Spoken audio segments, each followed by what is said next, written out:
నేను మోసపోయాను, నేను మోసపోయాను, నేను మోసపోయాను. ఇలా ఎన్నిసార్లు చెప్పుకొని కృంగిపోతావు? నువ్వు మోసపోయావు అనేదానికంటే మోసగాళ్ళు మోసం చేస్తూనే ఉంటారు. నన్ను కూడా మోసం చేశారు అనుకో. అయినా ఇలాగూ అనేక మందిని నువ్వు నమ్ముకుంటూ వచ్చావు. నమ్మడం నీ బలహీనత కాదు, నీ బలం. దుష్టునైనా, దొంగనైనా, బాధించువారినైనా, మోసగించువారినైనా, చంపువారినైనా నమ్మటం మన గుణలక్షణం కావాలి. సాక్షాత్తు యేసు ప్రభువారు మనల్ని నమ్మలేదా? మనము మోసం చేస్తామని తెలిసి కూడా మనల్ని నమ్మలేదా? ఆయన ఎలాగూ నమ్మాడో తెలుసా? ఎన్ని రకాలైన మనుషులను నమ్మాడో తెలుసా? నేను నీ కొరకు మరణం వరకు వస్తానన్నవాడు 3 అబద్ధాలు మాట్లాడి యేసు ఎవరో నాకు తెలియదు అన్న స్థాయికి వచ్చిన వాడిని కూడా పేతురును నమ్మాడు. నీ దగ్గరనే ఉంటాను, నీతోనే ఉంటాను, నీ సంచి మోస్తాను అని చెప్పి సంచిలో ఉన్న దాని కొరకు అది చాలక మరిన్ని రూకలకు ఆశపడి యేసు ప్రభువును సహితం అప్పగించిన ఇస్కరియోతు యూదాను కూడా ఆయన నమ్మాడు. ఆయన వెంటే వస్తూ, ఆయన బోధలు వింటూ, ఆయన పెట్టిన ఆహారమంతా తింటూ, ఆయన ఏమీ లేని దాంట్లో నుంచి 5 రొట్టెలు 2 చేపల నుంచి 5,000 మందికి ఆహారాన్ని అద్భుతమైన అదృశ్యమైన ఆ కార్యమును దృశ్యరూపమునకు మార్చి గొప్ప సూచక క్రియ మహత్కార్యము చేస్తే వాటిని కనులారా చూసినటువంటి తోమా ఆయన గాయాల్లో ఏలు పెడితే కానీ నేను నమ్మను అన్నవాడిని కూడా నమ్మాడు యేసు ప్రభు. ఇలాగ చెప్పుకుంటూ పోతే పలు రకాలైన మనుషులను ఆయన నమ్ముకుంటూ వచ్చాడు. ఆహారం కోసమే వచ్చిన వారిని నమ్మాడు, ఆయన అద్భుతాలు చూసిన వారిని నమ్మాడు. ప్రతి వారిని నమ్ముకుంటూ వచ్చాడు. నమ్మటం ప్రభు లక్షణం.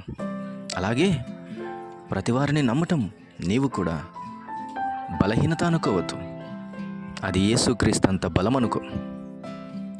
అవును, మోసగించడం వాళ్ళ లక్షణం, మోసపోవటం నీ లక్షణం కాకూడదు అంతే. కానీ వాళ్ళు మోసగిస్తారు. ఇందులో అనవసరంగా వెళ్ళి మోసపోవటం మన బాధ్యత కాకూడదు.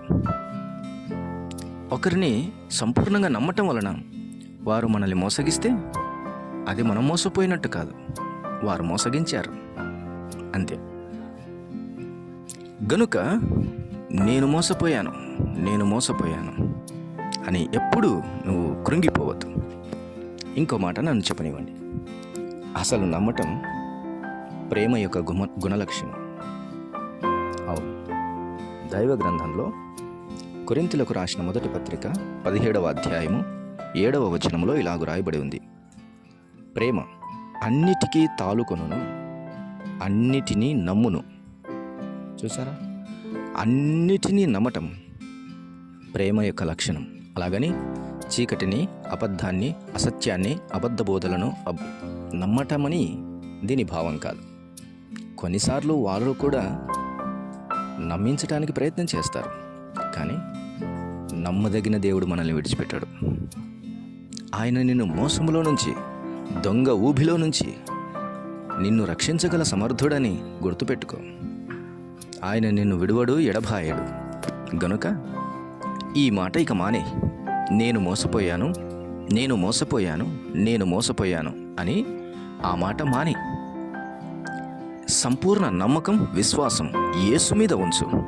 ఆయన నమ్మదగినవాడు, నమ్మకమైన కాపరి అని ఆయనకు పేరు. ఆయనను నమ్మితే ఇక చాలు. నిన్ను మోసముల నుంచి తప్పిస్తాడు, కీడుల నుంచి తప్పిస్తాడు, గడంధకరపు చీకటి నుంచి నిన్ను తప్పిస్తాడు. ఆయన దుడ్డుకర్ర, ఆయన దండము నిన్ను కాపాడును. ఆయనకు అప్పగించుకో. అందుకనే నీ ప్రవర్తన అంతటి మీద ఆయన అధికారమునకు ఒప్పుకొనుము. Give your agreement to authorize the Lord on all your characteristics. దేవుని యొక్క అధికారమునకు, నీ ప్రవర్తనలన్నిటి మీద ఆయనకు అధికారానికి అప్పగించుకో. చాలు, ఆయన నిన్ను కాపాడి సంరక్షించగలవాడు. గనుక నమ్మటం ప్రేమ లక్షణం. మోసపోయానని పదే పదే పలకకు. ప్రభు నీకు తోడై ఉన్నాడు. ఆయన మీద ఆధారపడు, ఆయన మీద ఆనుకొనుము. ఎవని మనసు ఆయన మీద ఆనుకొనును వానిని పూర్ణ శాంతి గలవానిగా ఆయన చేస్తానన్నాడు.